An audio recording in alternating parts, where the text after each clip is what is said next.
It's really bizarre because, on some days you feel like you feel the history and you feel like you've been here forever. And then other days you feel like it hasn't been 14 years. You feel like it's flown by. I think it's the same with kids. It's like some days feel long and hard, and then other days feel like, oh my God, you were just a baby. And Life. yeah, time is an Tick interesting tock, tick concept. tock. So the episode is definitely classic Grey's, and we pay homage to every character that's walked through the doors, all of the cast members that we love and miss. And they did it in a really cool way. So I think the audience is going to like it because it's funny and heartfelt, like every episode. But, well, not every episode is funny, but most episodes are heartfelt. But they did it in a really creative way. We saluted all of the cast members, past and present, and it's fun for the writers to get to do the 300th, or special episodes for them are fun. They always come up with good themes. This show created a movement. I think it's much more than a television show, which is why it's easy to stay here 14 years, because it's much bigger than just a TV show. We have moved a culture. And guess who's directing? She just directed an episode, and she was hip. I mean, she really, really nailed it. So I should hope so after all this I know, time. right? But see, I've been here all this time, and I forget what lights to look at. I'm just trying to remember my lines and listen to the other actor. That's what happens when you're that handsome. It's debilitating. Oh, my tooth hurts. That's too sweet. It happens quite frequently, not to sound arrogant, but more than you think, of people being able to know, specifically mothers with their children, getting sort of brushed away at the pediatrician's office, like it's a fever, it's a cold, it's not a big deal. And I have so many letters and have heard so many stories about mothers who said, I know this is not a cold, I know this is something more. And they persisted and they pushed and they went and got other opinions, and they found out that their children had, life-threatening illnesses that they could catch in time because of an episode of Grey's Anatomy. And also the audience gets inspired to go into medicine. We've Yes. been on so long, there were young people that now are in medicine for college, and it's to know that we've had an effect on their lives and inspired them to become medical, which is so important because we all have to deal with life and death, correct? Or illness. That keeps us rolling. Being directed by Denzel Washington was certainly a highlight. I've said it 100 times. For him to walk these halls was pretty awe-inspiring for all of us. I mean, he's basically the greatest to ever do it, right? So one of the greatest to Debbie's ever do great. it. I mean, De Niro, Pacino, Denzel. There's only a couple at that level. Yeah, he's a movie icon. And so, that was pretty, I would say. Yeah, and we get to work with Debbie Allen every day. She's got a star on the Hollywood Walk of Fame, Debbie does. Does she? I've walked past it quite a few times. It's a big deal. And she too is an icon, and is just this really, really incredible force that I words can't even describe her. You really have to. Debbie is an experience, and what she's been through in this industry, and how she's catapulted herself and her life, and she still finds the time to give back, and she's the most positive person I know. And so I get touched on a daily basis by basking in her glow. Big picture wise, I love the historical significance of that. As an actor pounding the pavement in New York, or going back and forth to LA, basically you just want a job, right? Or you want a pilot.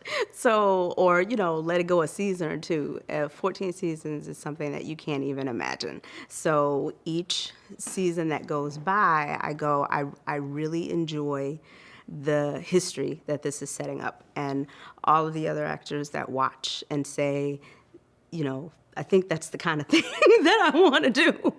Because I remember watching actresses like Esapatha Murkison doing Law and Order for all those years, but then doing Broadway at the same time. And I'm like, okay, one thing helps the other thing, and that's a career. So I think that's what I enjoy the most about what's happening personally, anyway.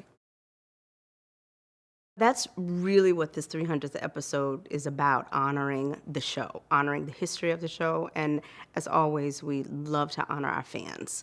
And so there'll be some throwback things in there that I can't tell you anything about. I don't know, may have something to do with some music. Can't tell you anything about that either. But you know, it's we historically have always carried the past with us, season after season. We don't ever like close the door on whatever has happened before. We appreciate everything that came before is what got us to where we are today, and it's the same thing that our characters are experiencing. The thing that I get the biggest kick out of about having this resurgence in a way of the show. We've always kind of ridden waves. We rode the DVD wave and then the DVR wave and then the cable wave, and you know, so now we're into the you know, the social media wave. So what I enjoy is that folks that have come to the show later, maybe been here 6 years or 5 years, 7 years, get to feel like rock stars sometimes because the kids, you know, they come up to us like, you know, we just did those episodes the day before yesterday, you know, and it was a while ago. So I enjoy seeing their faces and that they get a chance to have the fun that we got to have in season 2 and season 3 and season 4 back when we were rock stars. So it's very fun. Grey's Anatomy has given me personally the opportunity to have a door opened into directing for series television. I never thought that that was possible. I never even imagined it, maybe for theater, but not for television. And now I'm 17 episodes in now of having directed for Grey's, and I was given the opportunity to direct an episode about cyclic vomiting syndrome, which is something that my oldest daughter suffers from, and we were able to cater an episode to putting that word, putting that name out into the world so that people could hear it and people could say, oh my goodness, that's me. And still today, we get either calls or emails or somebody somewhere has rediscovered the episode and said, that's what's going on with my kid. So I really appreciate that. And then my fan out moment was when Natalie Cole did an episode, and nobody told me that she was the one that had been hired. And I was brought into the hair and makeup trailer because I was just a huge Natalie Cole fan. And I walk in, and she's sitting there in the hair chair, and I just started crying. I had no English language whatsoever. I probably made an absolute fool of myself. I think she looked at me like I was crazy, but I just completely fanned out because I was not expecting Natalie Cole to be sitting in the makeup chair. I had a nurse actually at my doctor's office come up to me, and she said, I've always wanted to say something to you, Ms. Wilson, and, you know, didn't quite know how to do it, but I'm just going to bravely say I was stuck for a minute. I didn't quite know what it was that I wanted to do with my life. I was sitting on the couch and I was watching Grey's, and I saw your face and I saw your image, and I said, what am I doing sitting on this couch? And she got up and she took herself to nursing school, and now she was, you know, vying for head nurse basically at the clinic. And I take that with such honor, because if that's what we're putting out there, if people are saying, if people are turning inwards at all and getting any kind of inspiration for what they're saying on a television show, then that's a great contribution from television, and we appreciate being a part of that movement. Today we're celebrating the 300th episode of Grey's Anatomy. It doesn't seem like it's been that long, but it's a pretty momentous occasion here. We'll have a little cake cutting ceremony this afternoon, some lunch with cast and crew, and celebrate a milestone. Mm-hmm. I think it's a testimony actually to the staying power of the storytelling that the fans over these past 14 seasons have wanted to take this journey with these characters and these storylines and follow it through from the beginning, back in '05 to where we are now, and to Shonda Rhimes and her brilliant foresight and kind of wanting to change the landscape. I don't know if that was her intention, but she wound up doing that. The landscape of how we view TV, in terms of diversity and gender equality. I think she's been at the forefront of ushering that new kind of that paradigm in terms of how we watch television now. It'll be kind of a look back and an homage to the past and to those the characters who came through at the beginning and who were such a vital part of making the show what it was. And I don't think it would have been what it was had it not been for this array of wonderful characters and the storylines that were attached to them and the way that they were able to express those and make it clear and in a way that propelled us to where we are now. Fans and viewers still want to be told a story. They want to see a beginning, a middle, and an end. They want to take a journey with a character. We've been able to show these people as they travel the arc of their lives and they navigate how it gets tricky and a little murky. We've seen them when they have been ugly, and we've seen them be heroic. But all along, they've told a story of how people deal in circumstances in a high-pressure environment such as that of a large metropolitan hospital where life and death hangs in the balance every week. But also it juxtaposes the lives of these people, and they kind of almost parallel in a sense.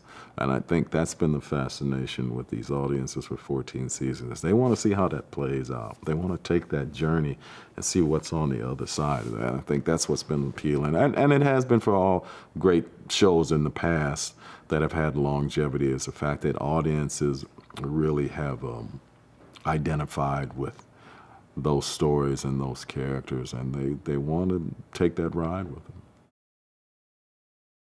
That's the one thing that I think has been most gratifying for me is I can't count how often I run into a young person who said, you know, I've decided to go into medicine because of your show, or whether it be male or female, and it seems to happen all the time, that we've become an inspiration for them. And at our very core, that we're a medical show. You see these people day in and day out plying their trade, which is saving lives and trying to give a better quality of life. And with that, you see who they are inside, these doctors. And yeah, it's resonated quite effectively with a lot of folks over the years, a lot of young people who said, this is the profession I want to go into, and have become doctors during the run of our show, you know, from when we, you know, our first, second season, and now, you know, they come back and say, I'm now practicing, and it was because of your show. So that's been pretty gratifying. Today is a very special day because it is the first day of shooting our 300th episode of the show, and which is unbelievable and amazing, and none of us, I don't think, thought we'd get here. I remember my character started on the show around about the time of the 100th episode celebration, so I was here for that celebration, and it feels like yesterday, like time has just flown. So that's why we're here, to celebrate the fact that we're at 300 episodes and still going strong, and it's a very, very special day. It's a really great episode, the 300th episode, because Krista's written a script that's kind of has this very nostalgic feeling, and in this really smart, clever ways that only Krista and Shonda can do. The thing about Grey's, it's really quite an intangible thing. I think that's why it's such a special show, because it really is the mixture of drama and comedy and entertainment with quite serious subjects sometimes, and really adult situations mixed with fun and irreverence, and I think quite inspirational characters. All of these characters and these surgeons that we follow each week all have struggled in their personal lives and their professional lives, and continue to fight the good fight and to try and get better as a person, as a surgeon, and to, you know, fulfill their own potential. I think there's just so many universal themes about that people connect to. You know, people really connect to the fact that none of us are perfect. You know, but we all do our best and we're all trying to improve and get better each day and learn something each day. And I think that is the core lesson. And also it's a great ride and you become invested with these characters. But I think thematically, that's the thing that I feel is the most inspirational thing about the show, is that it's about, the show is about, you know, struggling on and getting through the tough moments and becoming a better person for it. I've met many people in the last years who have graduated and are now practicing medicine, and they've said specifically because they watched our show, which is very flattering and kind of humbling, because none of us are doctors and we can't save a life really, you know, we do on TV. But to think that kind of nudged somebody's life towards that path of service, and it really is a service. You know, that you're giving yourself to the service of the wellness of other people. It's kind of amazing, and it's quite humbling when you meet people. And I've met many people that tell me stories like that, it's cool. I've been through a lot in my life, my personal life, in the past few years, and this shows, it's like my family now. You know, it really is like my family. I'm from Scotland, as you can probably hear in my accent. But this has become my family in this really quite meaningful way. And it's kept me alive, you know, kind of spiritually in a sense, because there's such good energy here, and I've made some lifelong friends here. You know, we've done so much. I mean, it's hard to remember sometimes how much we've done. And I just feel really honored that I get to be part of it, and grateful and thankful. And that's not me sort of painting on a fake smile. I mean it, you know, like I realize how lucky I am and how fortunate I've been to be involved in this sort of show. You know, some of the things that we've done, and I got to start directing. You know, I've become a director because of this show, and because Shonda had faith in me, and Rob Corrin had faith in me, and Debbie Allen had faith in me, and all kind of, you know, cheered me on and encouraged me, and that would never have happened. It may have happened, but, you know, for those things, I'm really blown away, honestly, at what this show has done for me in my life and where I feel my potential's going. And I'll be forever grateful for that, you know, and long may it continue. There's a little dash of nostalgia where something from the past comes into the present, but in sort of a sideways way. So it's sort of discreet, and maybe you catch it at first and maybe you don't. And then definitely our characters catch it. And then it becomes sort of this,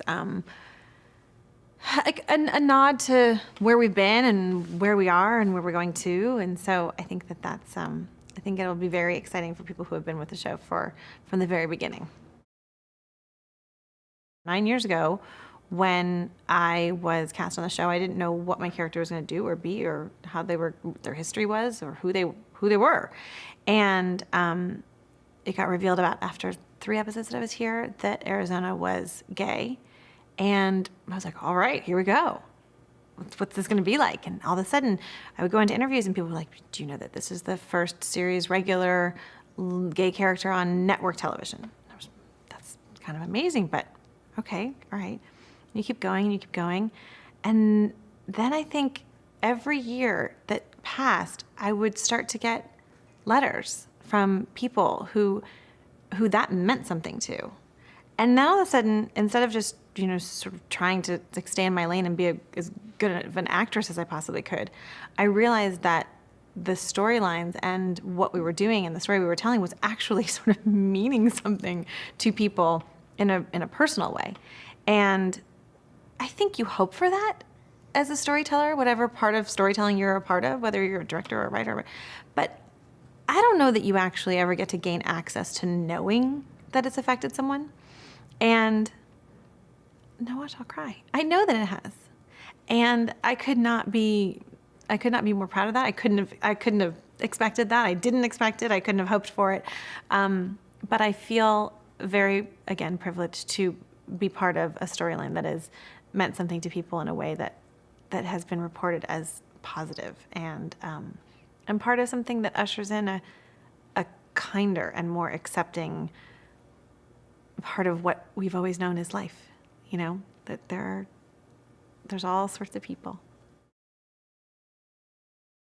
The stories that are told, whether they are about a mother, a brother, a father, a sister, a husband, a wife, it just doesn't matter. They're all very sort of baseline human and very resonant for anyone and everyone, and sort of entertaining on that level. And we have incredibly heartbreaking storylines, and then we have incredibly absurd storylines, and then we have very funny and very sad, and it's sort of all over the place. And so I think that it mostly feels like this incredible, hyper real environment that's been created, just for you, even though obviously it's for everyone. We keep it fresh by showing up every day, not knowing exactly what's going to happen. I mean, I think that, when you're first when a show is first being created, and you saw in the first couple of years of the show where, actors were new to parts and they were creating those parts and they were finding out little pieces of information as they go, because it's a serialized show. It's the way that we tell stories is in episodes, and you don't know what's happened. You don't know what's happened in the future until it starts to happen, which creates this incredible zigzag of a road. But so often as an actor, you don't know what's going to happen.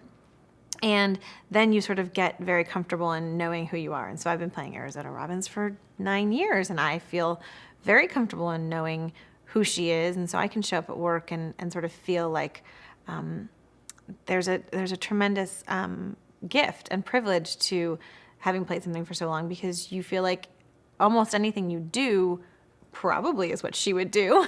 And you can get a little more free, and you can get a little more impulsive, and yet obviously you're tethered to a script, because we all show up and your lines and everything else, but there's a freedom, I think, in the past couple years to that, and I think that that's what keeps it fresh. You don't what your lines are, but you don't know what else is going to happen, and you don't know what's going to happen to your character in 2 episodes, 3 episodes, 5 episodes, 10 episodes, 300 episodes, and so that's exciting, and it keeps you on your toes. I had a 1-year-old little boy.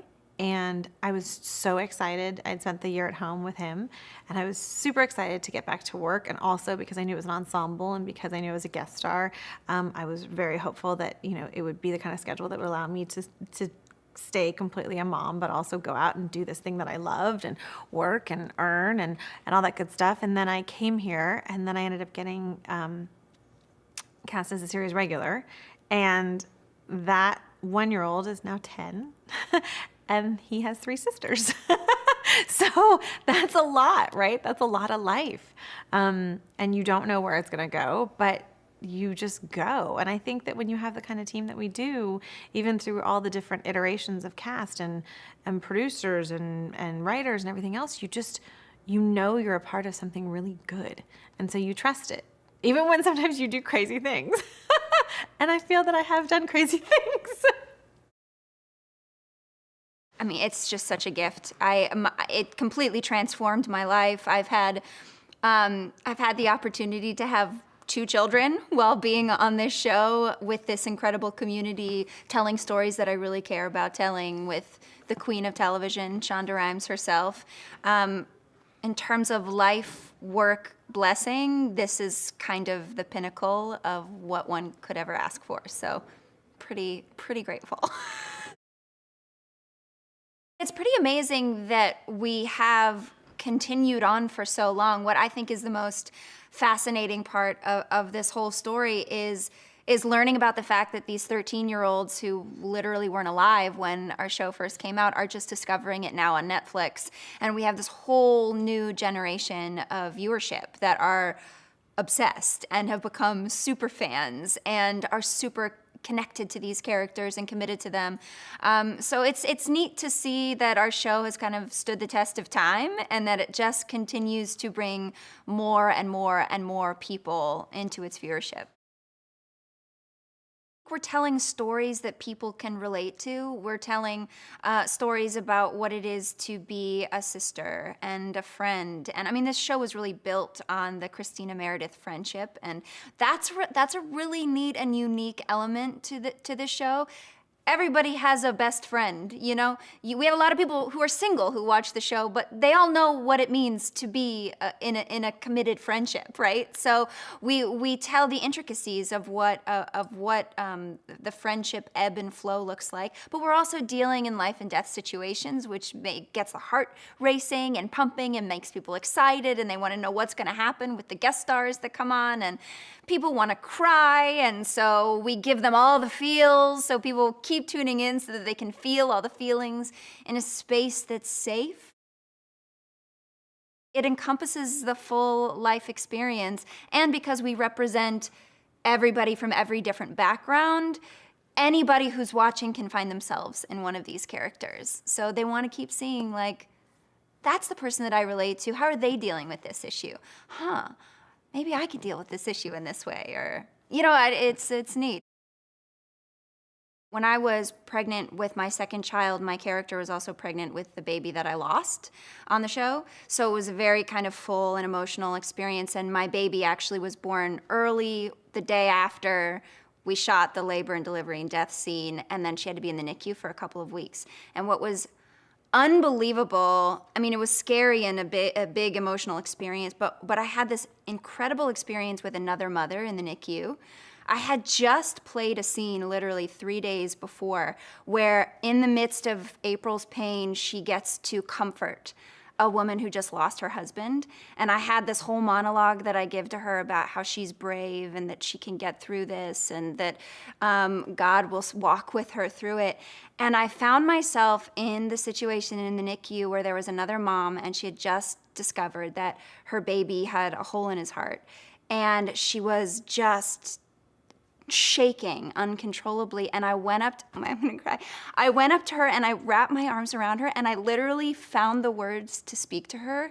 They came directly out of the lines I had just spoken, like 4 days before. And there I am, also suffering because my baby's also in the NICU, and I had this incredible, I had language to pull from to actually meet her in that moment of need, and that had been given to me through the writing of the show.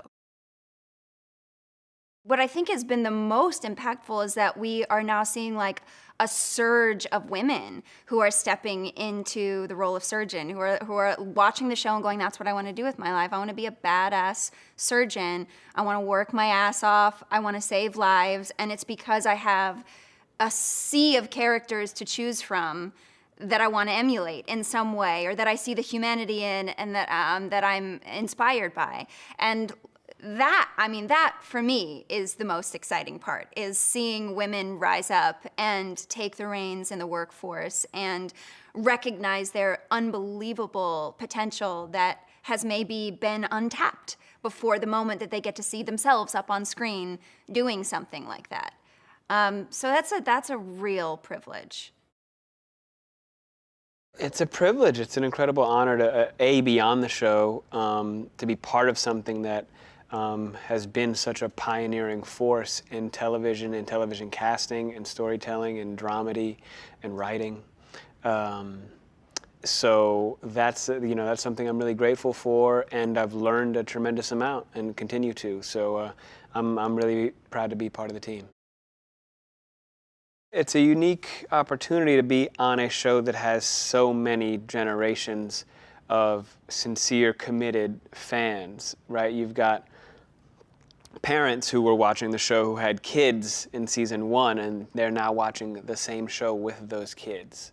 That's pretty uncommon. You also have, with Netflix and streaming, so we get more new viewers, new people to the show that are binge watching than we have existing viewers. It kind of keeps, it's this cycle. So you've got 12-year-olds, 15-year-olds, 18-year-olds, 25, 35, 45, all the way up, experiencing it differently, but most importantly, experiencing it, which means we have, that's a huge demographic block that we have in terms of people who are really tied and compelled by the show. That's a fan base that is huge and also international, right? We're in, I think, 146 territories or something. So any part of the world that I've gone to, every age, shape, and size are serious fans of the show. That's a pretty rare thing.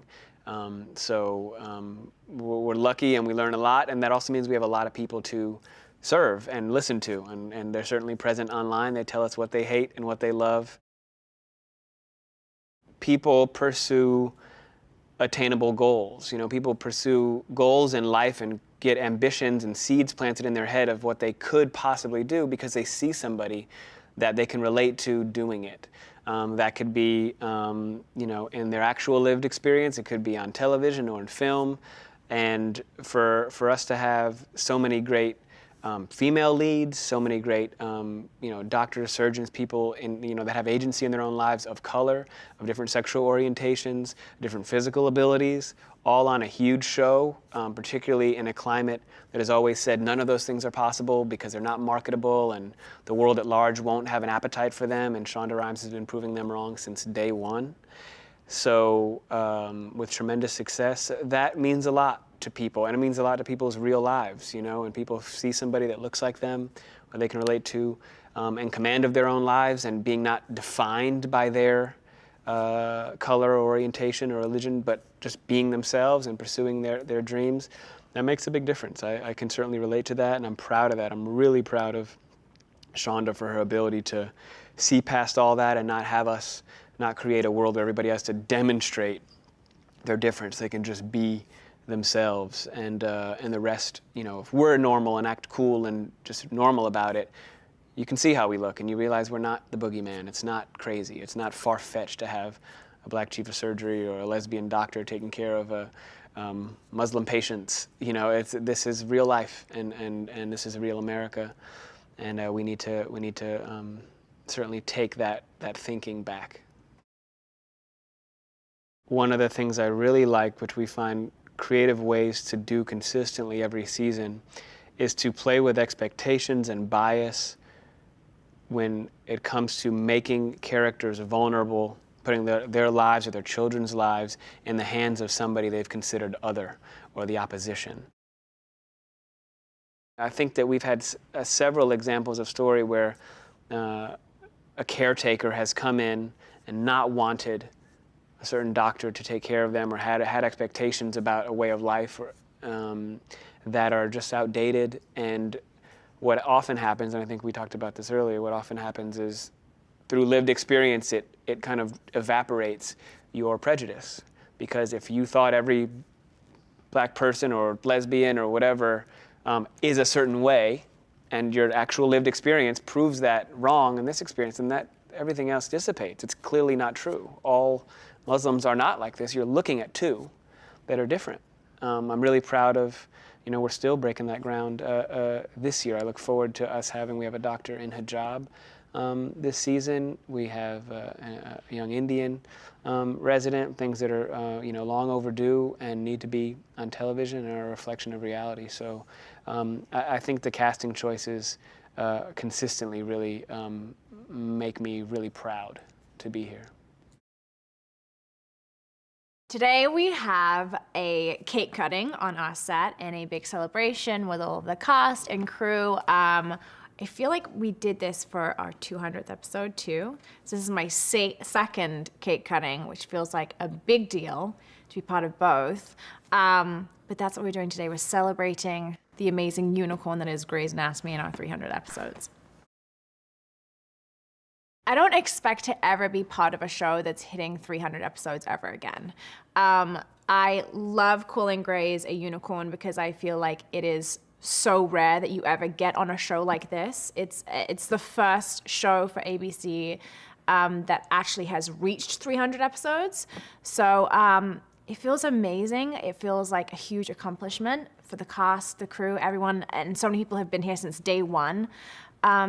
So it just feels like a big celebration. I don't think I'll ever be part of something that reaches 300 again. Maybe, hopefully, but, you know, I don't expect to.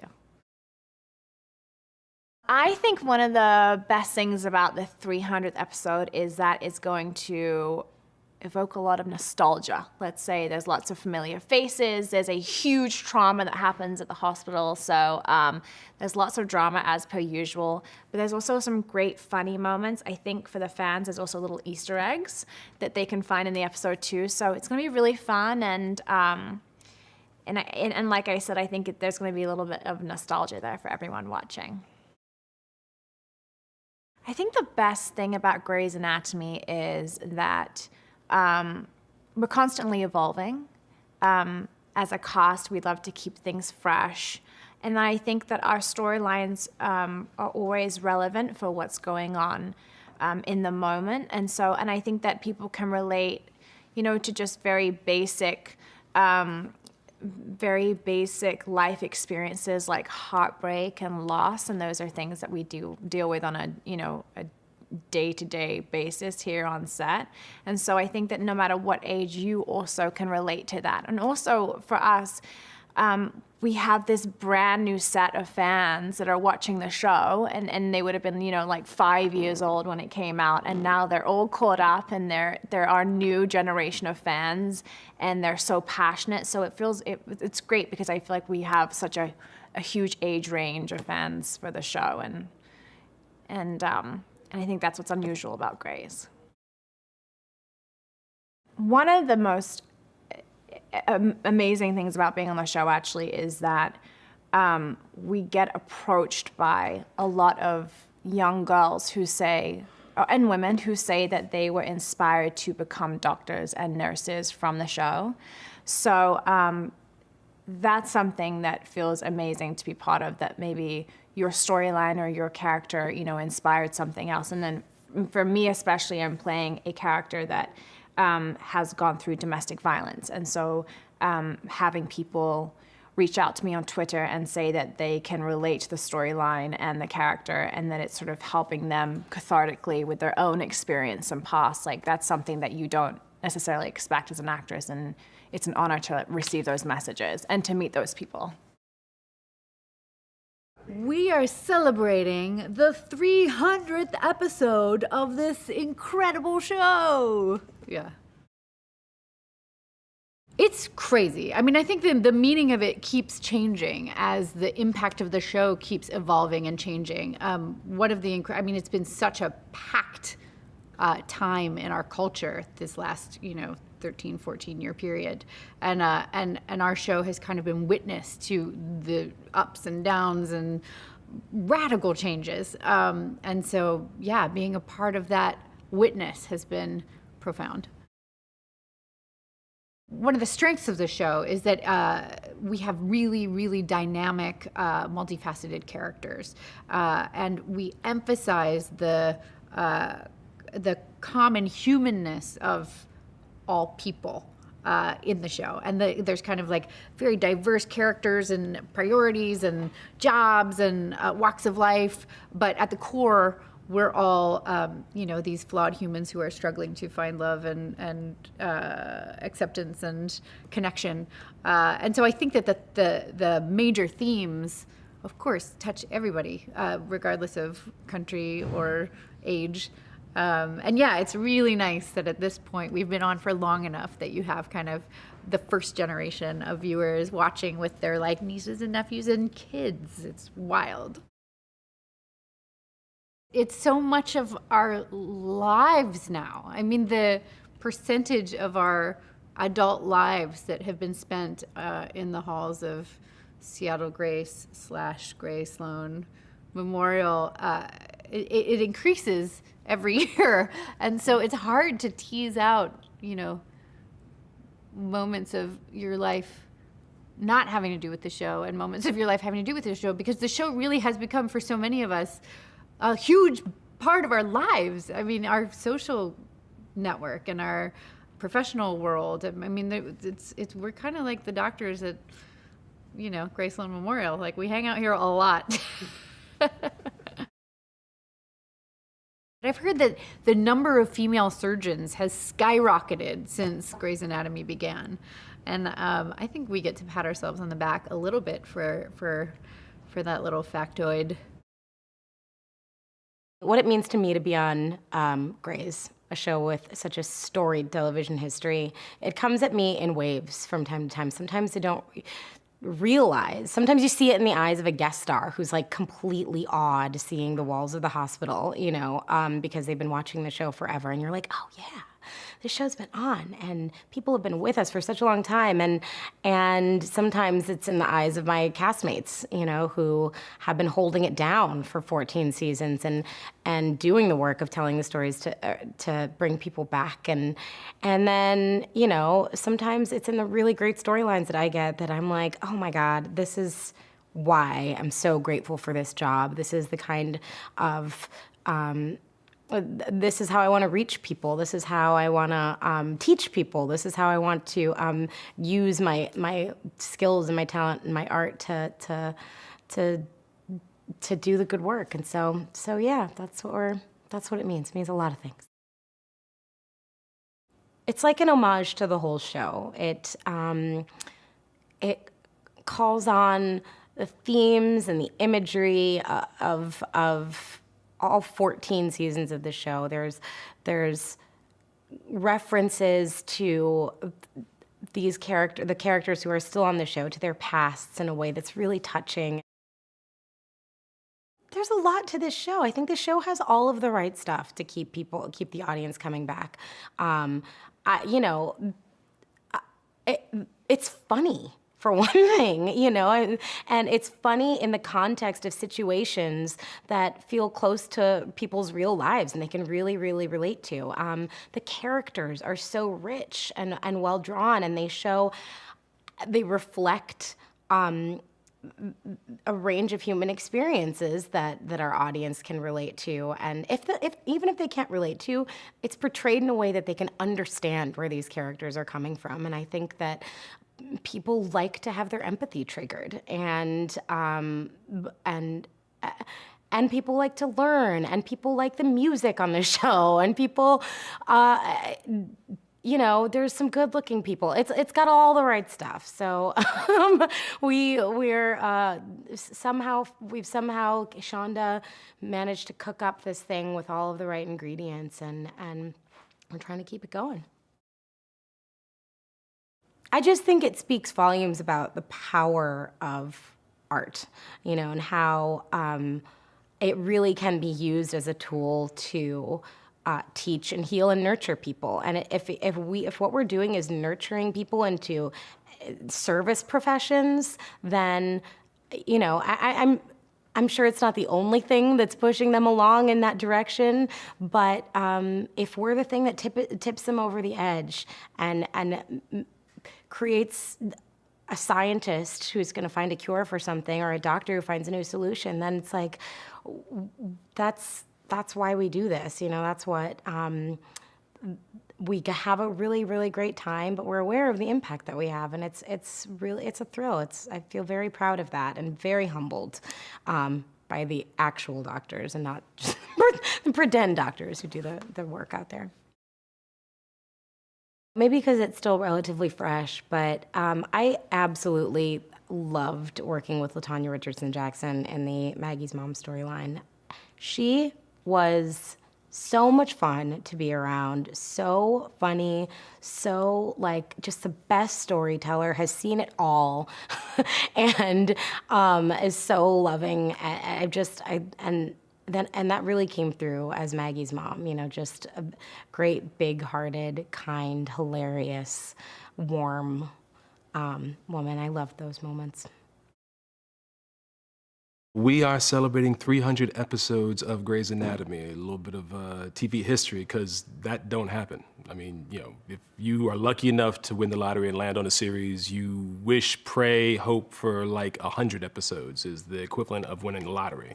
You know, 300 is like planning on being a billionaire. You just can't do that. Like, that's not even something you think about. It's a great show. Like, I remember when my wife first showed me the show, long before I was ever on it, I was like, I need to be on that show. And there's only a handful of shows that you actually have that sensation about, because like the writing is so strong, the actors are so strong, and I wanted to be on it. So like good television that lasts a long time. And then the other part is that it's television that's changed the way television looks. I mean, television, you know, this show made the rest of television start to change up how they do things to look more like America. TV started to change up how they cast shows because of this show. And then you start having more diversity and inclusivity, and next thing you know, people started seeing themselves on TV a lot more. People, my wife's East Indian. She sees herself on TV more now than she ever did when she was a little girl. I didn't see that many people that looked like me on TV. Certainly not playing doctors when I was a kid. So I'm incredibly thankful to Shonda and for showing people the light. I think the reason why it resonates so much is because it's so human. I mean, it really is. Some shows, sometimes when it's a drama, they lose the humor. And sometimes when it's a comedy, they lose the drama. Like, and the reality is real life has all of that stuff mixed into it, and nobody does it like Shonda does. Nobody does it like this show does, where they mix them together, and so they can go even deeper into the drama because they made you laugh a second ago. The show will turn around and laugh at itself. There was a moment, I think it was Sandra during the plane crash. I remember crying out loud, laughing at her talking about all the horrible things that has happened to her in the course of her life. In Meredith Grey, Ellen's had to play that a few times where she's like, what is wrong with me that all these things happen to me? And it's funny when we watch it on TV because, we've got 14 years of people coming up with the craziest things they can imagine. But we all feel like that. We all have those moments in life where you're like, why does all this crazy junk happen to me? Why are all my friends that I love so crazy?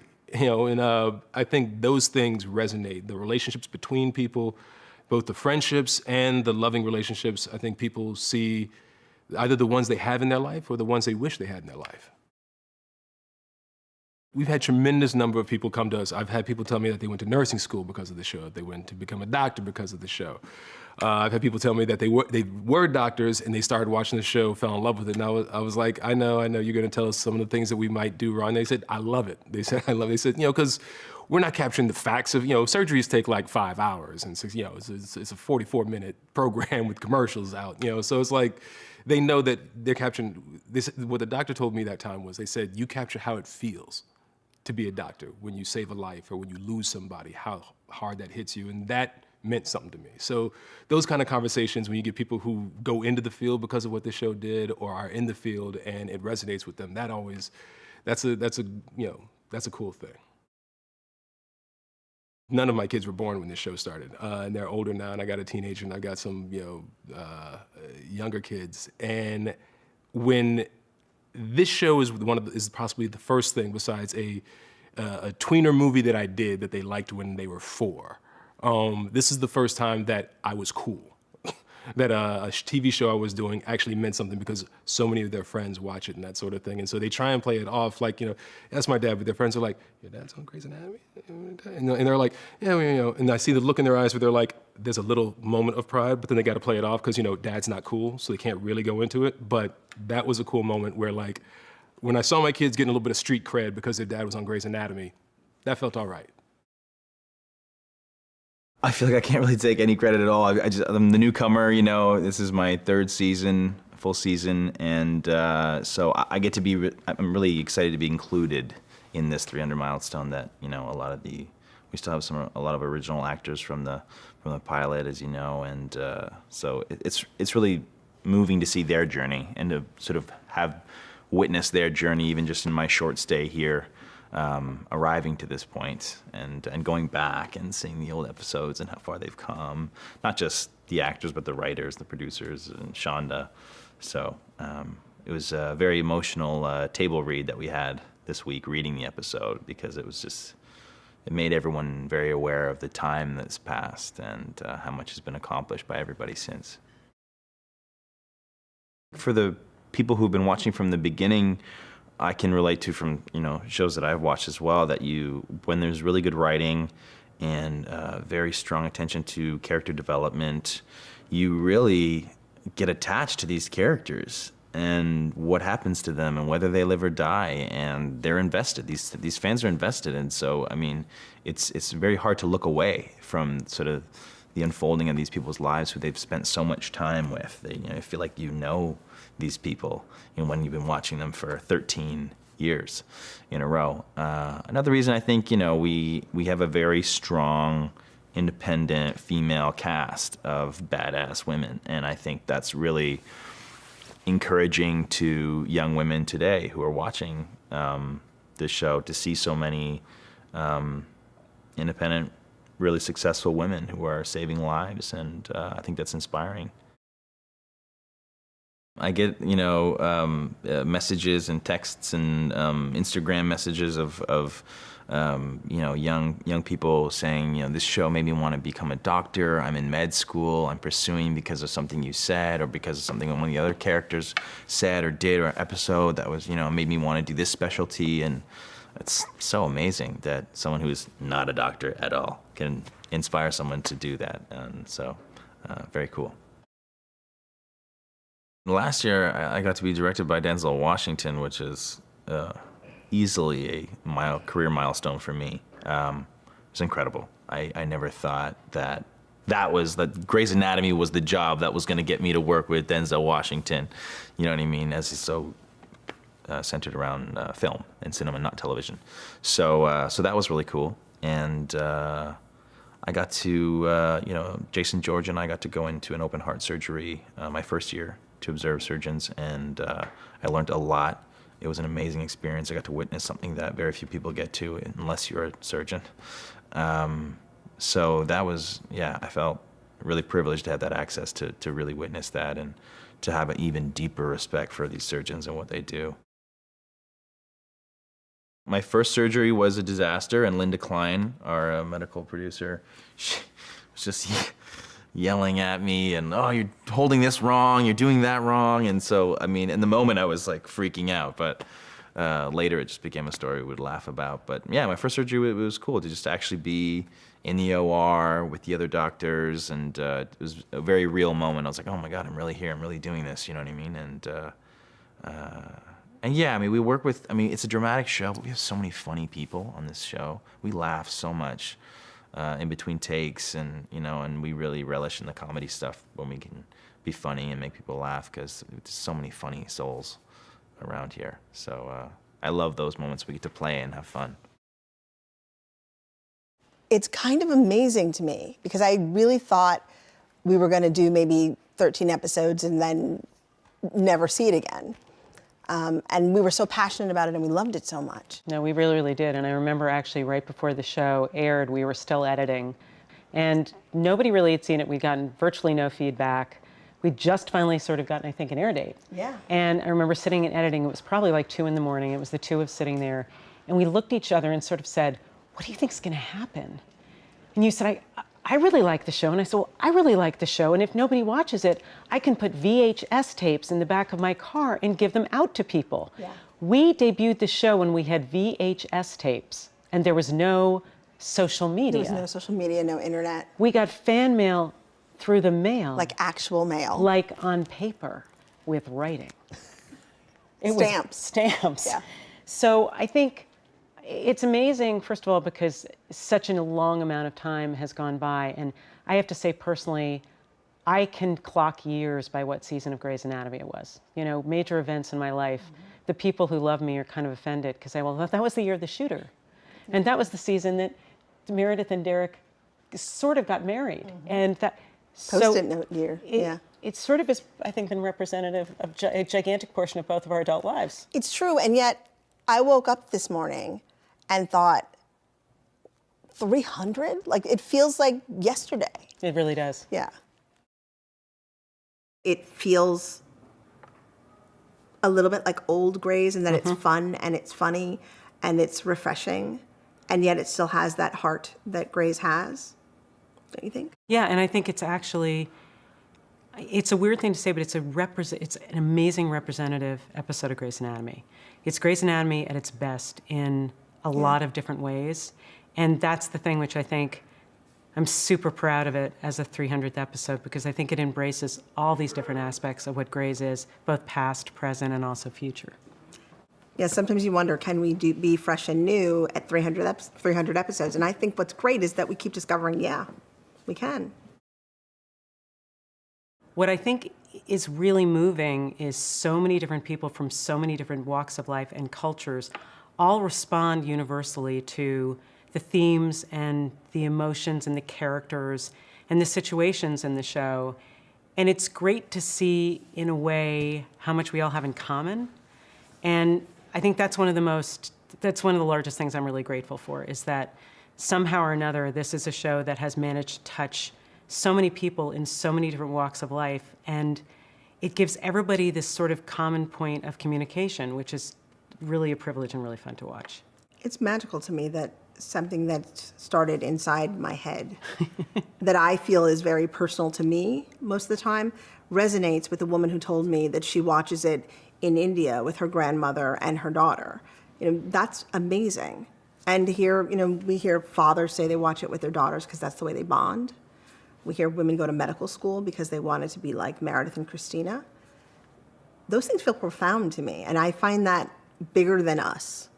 It doesn't really, it's more about the impact of the show and the way the actors portray the characters and what that means in the zeitgeist. I think that happened later than other people might think. I know a lot of people felt like they thought it happened in season 2 for them. It happened around season 6. I was like, oh, I think we might keep going. That was really the first time I thought, wow, I don't have to worry about keeping the lights on in my house. I was that person. I think that's really accurate. And also, we never left work. So also, you have to kind of remember that I think it was a bigger deal before either of us clocked it, but because we were always in the office. We missed the outside world. We missed the outside world. So every once in a while, there'd be a strange encounter in an airport or something where I'd be wearing a T-shirt, not realizing I was an idiot to be wearing a T-shirt with my show on it. And someone would stop and go, oh my God. And I think that's the closest we came to. Yeah, I'd be in the grocery store and I'd hear somebody a couple of aisles over just quoting a line as part of their just normal conversation. And I'd think, well, that's odd. And that was pretty much it. Maybe in season 11 or 12, when I started going to the grocery store and 12-year-olds would come up to me and sort of follow me around. And I was like, what's happening? Our fans had given birth to fans. And that was insane. That's when I really thought, well, we got something here. The idea that our show is going to be something that grew to make young women want to be doctors, or people of color see themselves in a different light, see themselves represented on television, or somebody be able to diagnose themselves, or just the power of realizing you're not alone because you see your disease on television. I don't think any of that occurred to me when we started. I really was just trying to tell stories about characters and women as I knew them. And the discovery that people were going to start to go to medical school. And I think the first time I heard about this was young women were telling me that they would stay up at the end of your medical school year, you get picked to go to a residency. And they started having these parties where they would stay up all night watching Grey's Anatomy while they waited for the residency information to come in. Like that was their wait to discover where they were going to go. And I thought, that's amazing. And then somebody said, well, it's part of the reason why I went to medical school. Grey's Anatomy was so inspiring. And I thought the idea that a character like Christina and a character like Meredith, who were shown just loving their jobs and finding science exciting and saving lives exciting, made somebody want to do that themselves, that's powerful. And it didn't feel like it was powerful because I was writing it or we were doing it. It just felt like a powerful thing to know was possible just in terms of what media can do. Today we started shooting the 300th episode of Grey's Anatomy, the most highly rated, most watched drama on ABC in its history, and it's quite a celebration today, quite a celebration. For me, it's just a matter of pride and a matter of joy. I'm really happy doing what I do here, and I'm happy to be a part of it as a director, as an executive producer, as one of the actors. I've really come to love my cast and my crew, and we have a new energy on our radar this season with Krista Vernoff returning to the writer's room. Shonda has never been more, emphatic about how much she loves the show, and her input is incredible.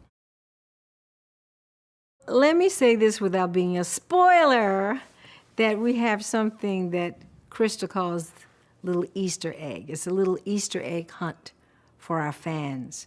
As they watch the episode, there will be characters, there will be situations that will make them recall something in the past over the last 14 years of Grey's Anatomy. It's a wonderful episode. I'm really thrilled to be directing it. It's a lot of work. I love it, though. It's great. people love the storytelling on Grey's. They love the reality of our show. Our show certainly has, our heightened drama with the medical, challenges and situations that happen. But everything that happens on the show is something that either has happened or could happen. And I think that rings true with so much going on right now that's a lot of fiction and wonderful. It's fun. I like fiction too. I like fantasy. But it's nice to sit in your living room and feel like you know people. That's what makes a television show great, that you want to invite these people into your living room. And we have a whole generation of young people that are binge watching and just discovering Grey's Anatomy. I know because every time I went to a bat mitzvah and I was the star of the party, and I was like, what? Dr. Avery, is your son coming? They love my son Jesse on the show. He's so great. We're living in Shondaland, and that is I wouldn't even say a mandate. It is a way of life for Shonda Rhimes, that there is diversity, there's inclusion, facing difficult subjects. I think that Grey's Anatomy represents America almost better than any show that I've ever seen. You see all kinds of people in charge, you see all kinds of people in trouble. It's amazing. I will never forget the year that Shonda and Betsy won the Diversity Award. The most remarkable thing about her acceptance speech was she didn't know why this award existed when she was getting an award for doing just what she should be doing. That's great. It's simply incredible. It's a piece of television history now. It's, not many shows make it to 300. And I got a 7-year break. Yeah, I was here for the first 7 seasons, and I just came back this year, and it's really a thrill to be here for the 300th. I just feel, I don't think I even really understood until today what a big deal it is. We all felt so emotionally overwhelmed when we cut the cake, and the network and the studio came to celebrate, and it's just, it's a privilege. The 300th episode I wrote as sort of a love letter to the early years of a show. It's very nostalgic. I found a way to revisit all the ghosts of our past. The theme of the episode is the ghosts of our past, and I found a way to help, I think, the fans feel the presence in some way or another of the characters we've lost. And also, I created something of an Easter egg hunt for fans who've been watching for all 14 seasons, just little references and things that we haven't seen for a while, actors we haven't seen for a while. And yeah, so it's a nostalgic, it's a love letter to the fans. It's a love letter to the fans of the early years of the show. We were a great big hit out of the gate, and that was a wild ride. I had never been on a show. There are so few shows that take off like a bullet train the way Grey's Anatomy did, and it was really incredible to be here in the center of that storm at the beginning.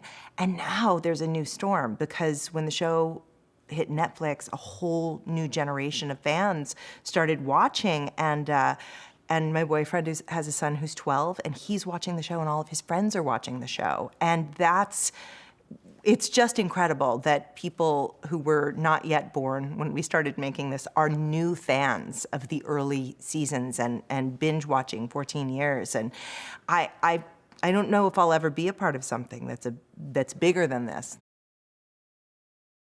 We feel like we have an incredible platform here to have a voice in the world, and I feel like I have an opportunity to give some relief, some comic relief to the people who are out fighting on a lot of different fronts right now. I have a friend who did 5 tours in Afghanistan, and he came back and he became a comedian. And he said that he did that because it was the comedians, it was the comedy movies that kept him sane and kept him, he believes, alive through that work that he was doing. He needed the relief. People need to laugh.